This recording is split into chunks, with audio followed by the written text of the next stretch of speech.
Ladies and gentlemen, firstly, good morning, and it is a great pleasure for me to come to Taipei today, and I should like to thank the organizers for organizing this event and for giving me this opportunity to come and speak. Now, I have something to apologize for. I will have to wear a cap because I have some cataract, and if I see these lights here, I can't see anything else. I can't see you. So I have to do this. So I do apologize. I apologize to the people trying to take a video, but I do need to see. I'm really grateful, and I appreciate very much the two speeches before mine, Professor Ma Mingda and Professor Daniel Jacquet, because they provide an excellent context for what I have to say. Particularly, as I speak this morning, I would like you to keep in mind Professor Ma's explanation of the history of the concepts of moving and still, dong, jing, as well as the distinction between military and civil, wen wu, because these are key elements when we come to look at the history of teaching archery in more recent times in China. Also, Daniel Jacquet's comments about the use of various media for teaching, plain text, verse, illustration, and moving illustration are also correspond very closely to the things that I'm going to say. So please accept all of those very important speeches as a background to what I have to say. Am I supposed to move the slides myself? Yes, good. Can you hear me clearly? Is the Chinese translation coming through clearly? Okay, thank you. Today, I want to go quite quickly over a few points. Firstly, the phenomenon of materials on archery in China, mainly looking at the instructional materials. Then the question, who read these books? Then the question, who wrote these books? Then the question of what did the books contain? Then I'd like to make a little side journey into the question of books which have been lost and books which are then found, and then a short conclusion.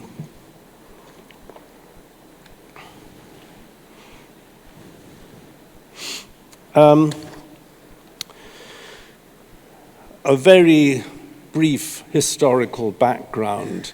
Even in some writings from more than 3,000 years ago in China's Shang dynasty, there are oracle bones which mention archery and decisions about archery.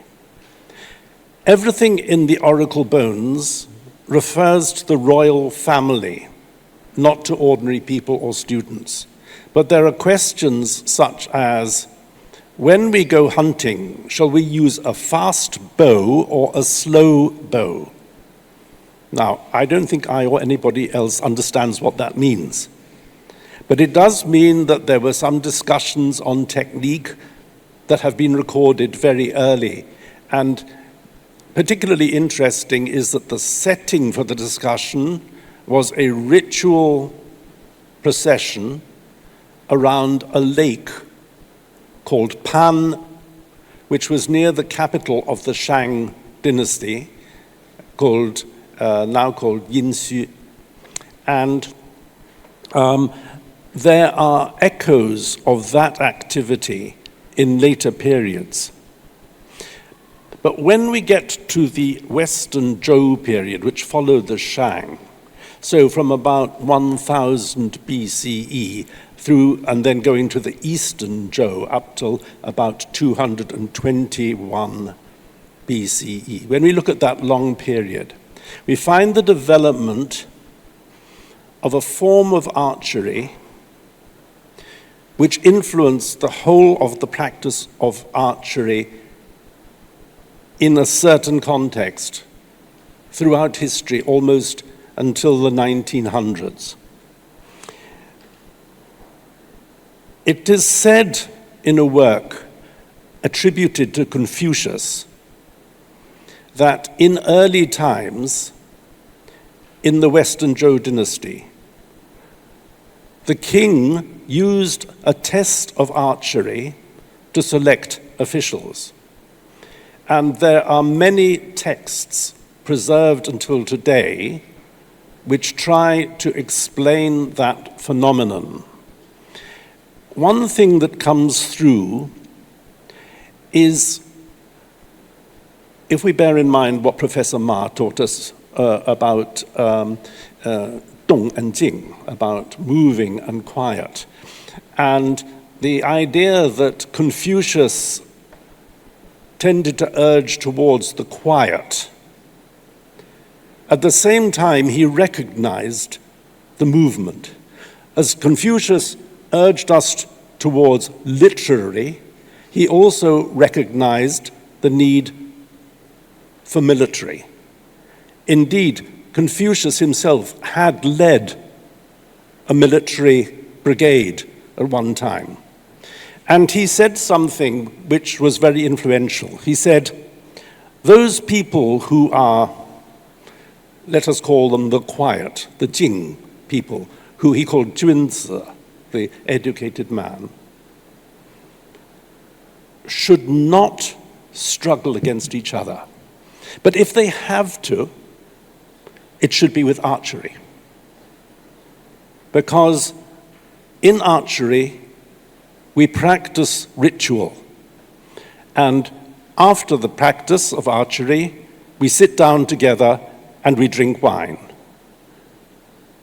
And this is one of the leading thoughts that led people to develop archery in a certain way for a certain purpose. In another work, which is attributed to Confucius, but actually was probably finally composed much later, in another work, he talks about a ritual of archery to be used by the king to select good officials. And he was promoting a sort of balance. That is that on the one hand, you have the archer. The bow and the archer were said in the Book of Changes, in the Yi Jing, to possess the weapon which could dominate the world. 皇帝十位公胡使，以威天下. That was in the Yi Xi Ci, in the appendix to the Book of Changes, the Yi Jing.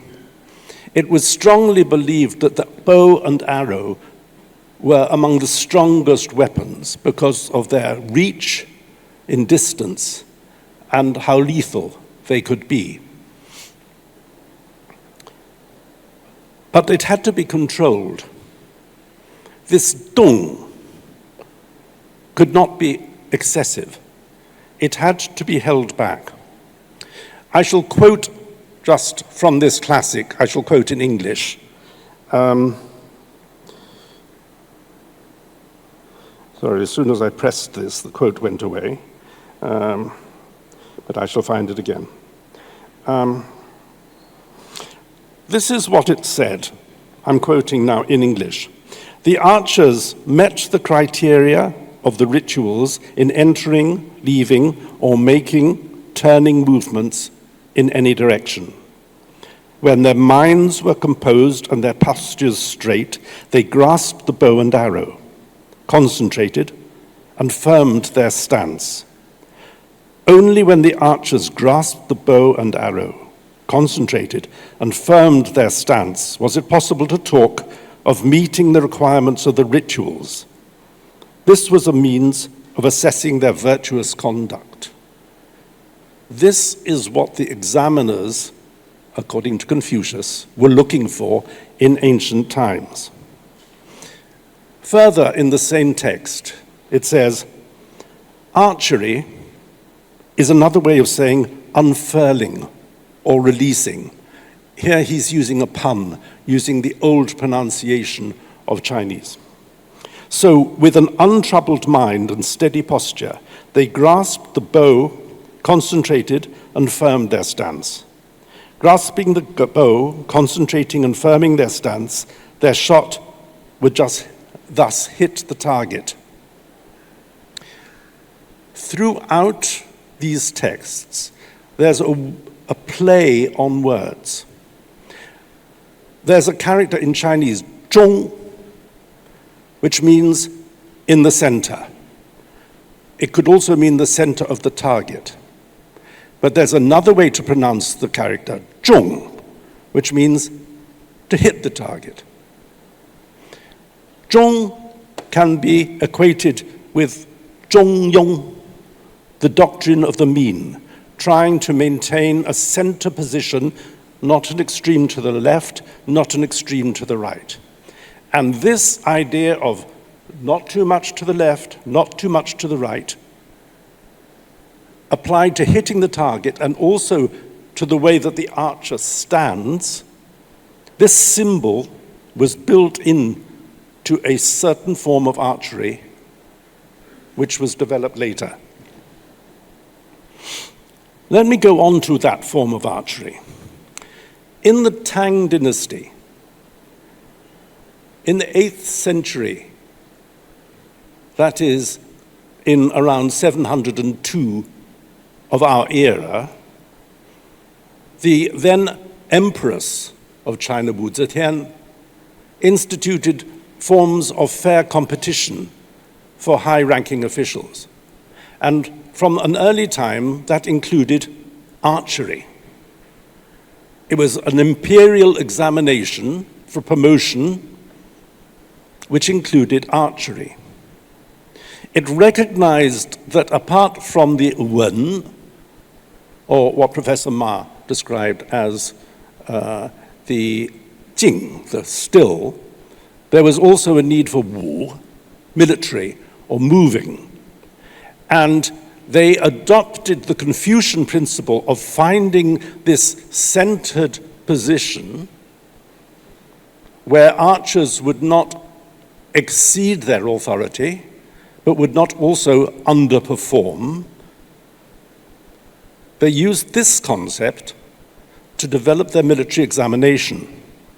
The military examination existed in the Tang and after it also in the Sung dynasty.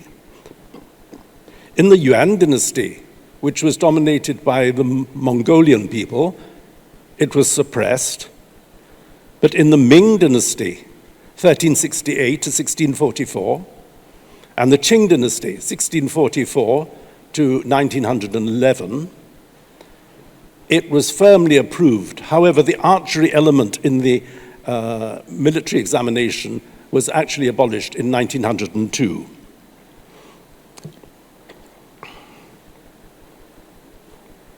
I'm going to spend a lot of time talking in the context of this archery competition.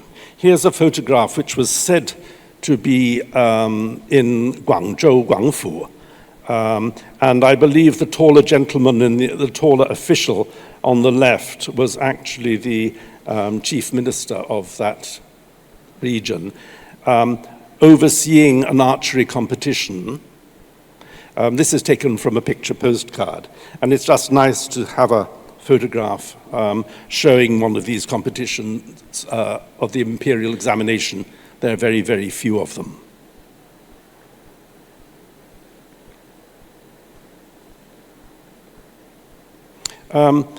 Thanks to my friend Yevgeny Petrenko, who is in Ukraine now, dodging the bombs, but trying to write his MSc thesis, I had this nice illustration which tells you what the military examination in the Qing dynasty was like. It was in 3 sessions. The first was called Yichang, number 1, and it was horseback archery, which had to be held outside on a horseback archery track. There were 2 elements to it. One was called 射平靶, which was shooting parallel while galloping past the target. And the second was called 射地球, which was at full gallop, shooting at a ball filled with rice placed on the ground. So there were these 2 main elements. You had to score enough, you had to gallop your horse, and you would fail the examination if your hat fell off. The second, the Archang, had 3 elements. One was drawing a heavy bow.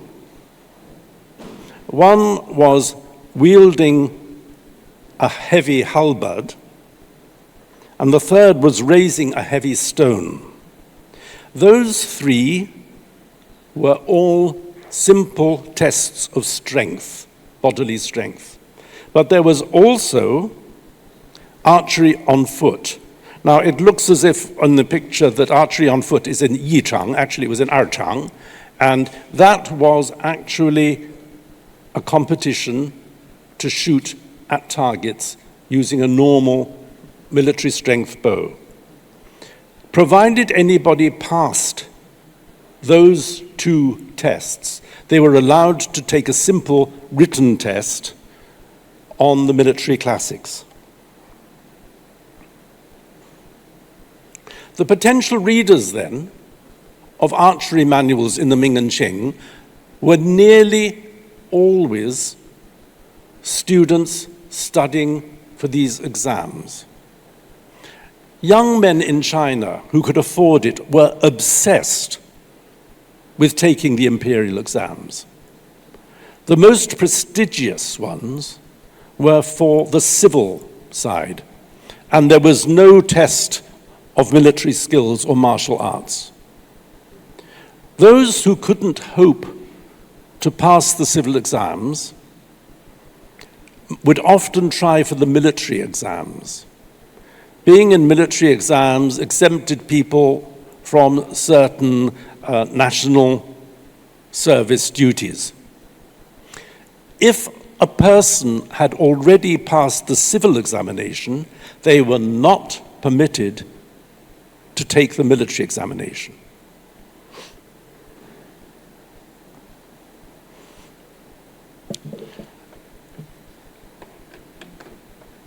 That was a brief survey of who were the main readers. Let me see who the writers are.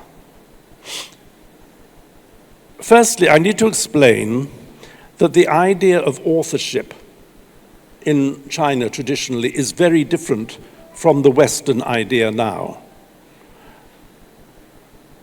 Confucius was famous for having said, 述而不作. I describe, I do not create. And as Confucius was regarded as the greatest moral figure, everyone who came after would not dare to say that they were 做而不述, that they were creating and not describing. Nearly every author,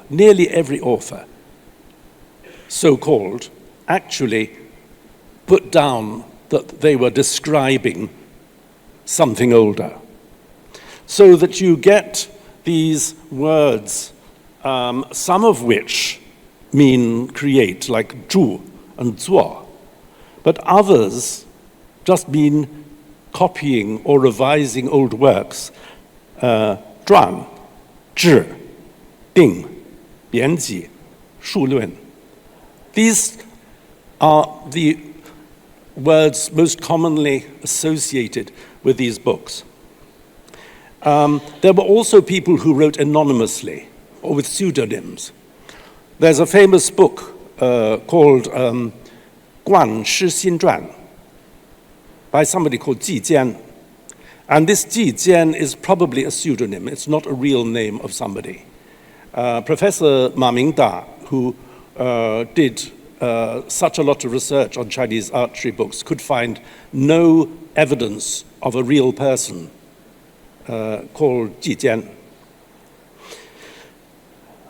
The people who wrote the books were, of course, probably archery coaches, but they almost certainly would have been successful candidates in the examination, at least up to the middle grade, if not up to the highest grade of doctorate. Some works, but not very practical works, were also put together with literary scholars and enthusiasts called 好事者. So the contents then is nearly always closely associated with those words and concepts of Confucius.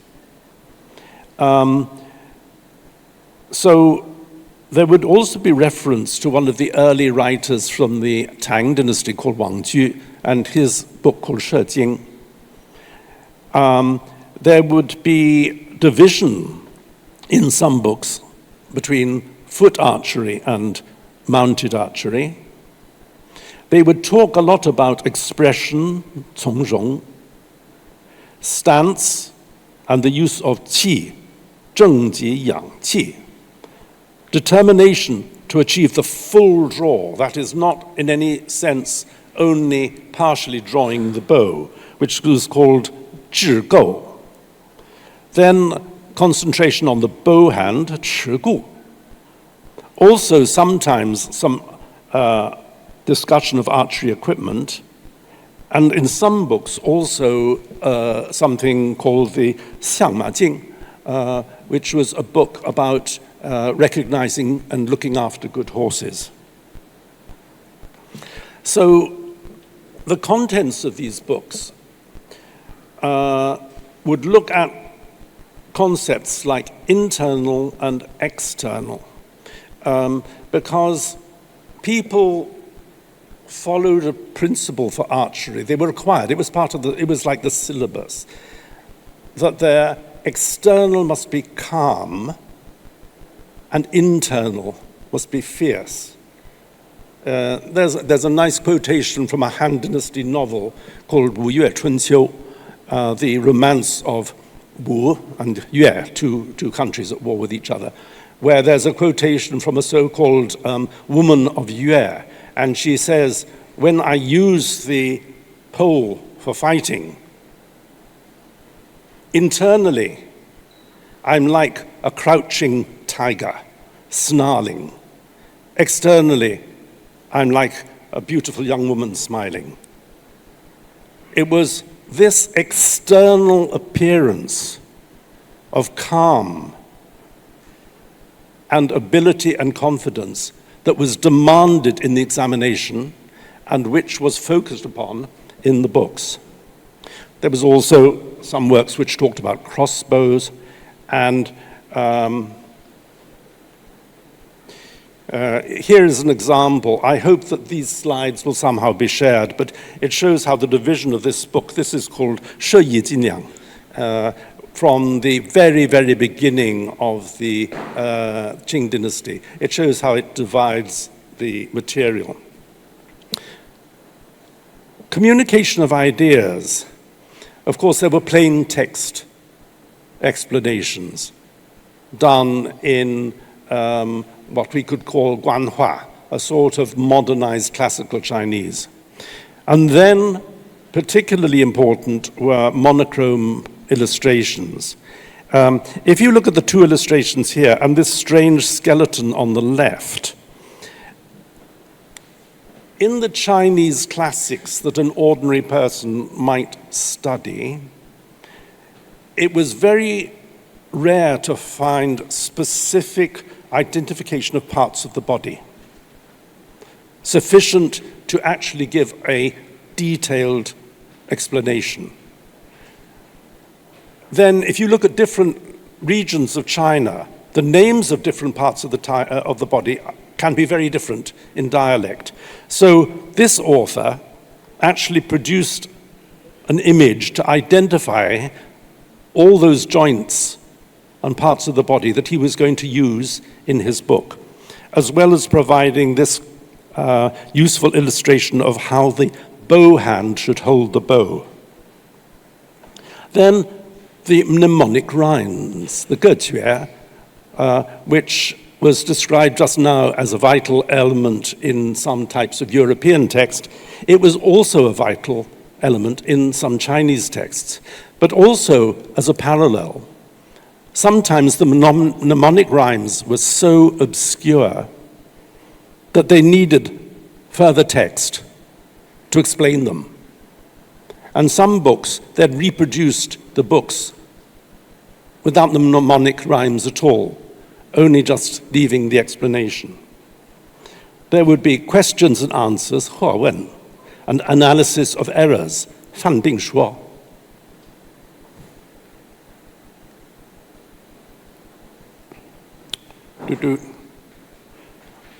I'm supposed to point this at something. A quick word about loss of books, because when I read all the efforts that have been made, right up to Professor Ma Mingda, to identify archery books in China, we get the question of lost books. And I just want to say very quickly that there could be mistaken loss.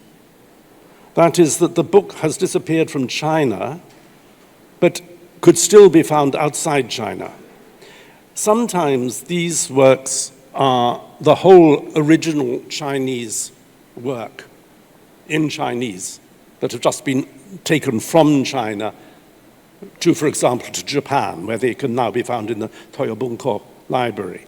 But sometimes the Chinese books were translated into what we could call Sino-Japanese, Japanese written in Chinese kanji, completely, 100%, but with some help for your pronunciation, or Sino-Korean, which was the same idea, written in Hangul together with the Korean explanation. We find partial texts wrapped up in other works, even something like Huangdi Neijing, the Han Dynasty work on medicine, contains quotations derived from books on the crossbow. And as I just mentioned, this 吴越春秋 also contains very interesting technical detail about crossbow shooting, which has otherwise been lost. I have a copy of this book called 修锦射法指南车, which is the only surviving copy of a book by Liu Qi from the Qing dynasty.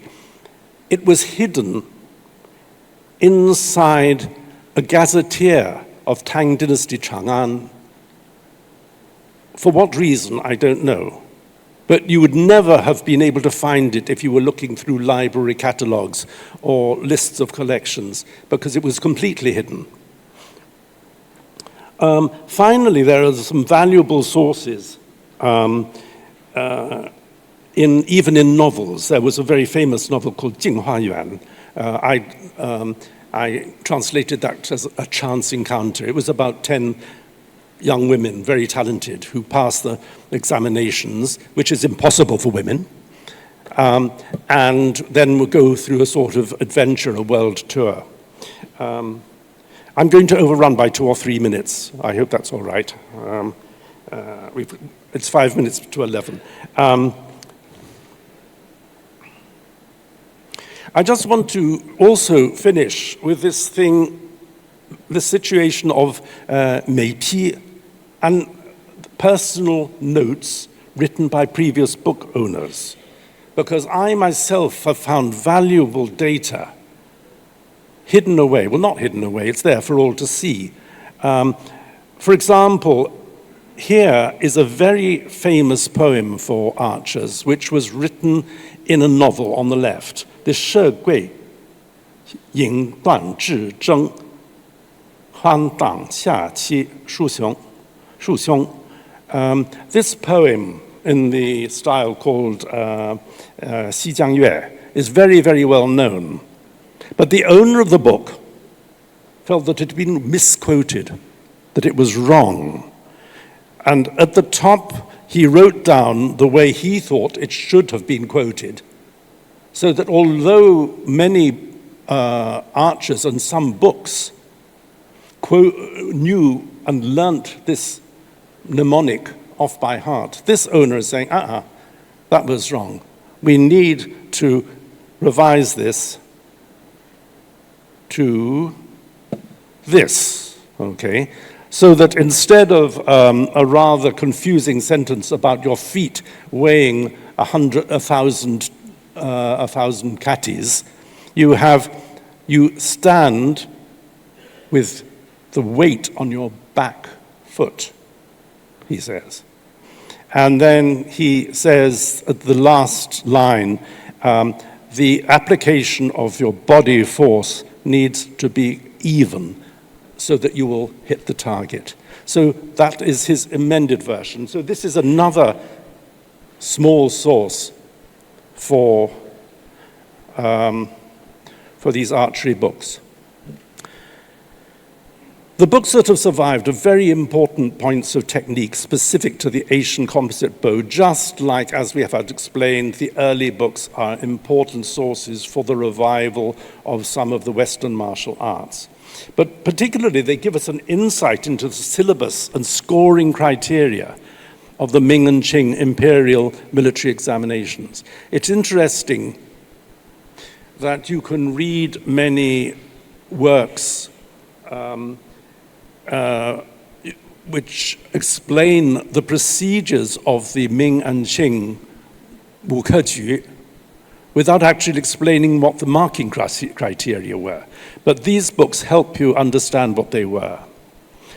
The books provide insights into pre-modern Chinese ideas on psychology and stress management for the exams, which I have also applied to my students, even university students. They give us an appreciation of Ming and Qing aesthetics in publishing and to approaches in sports coaching.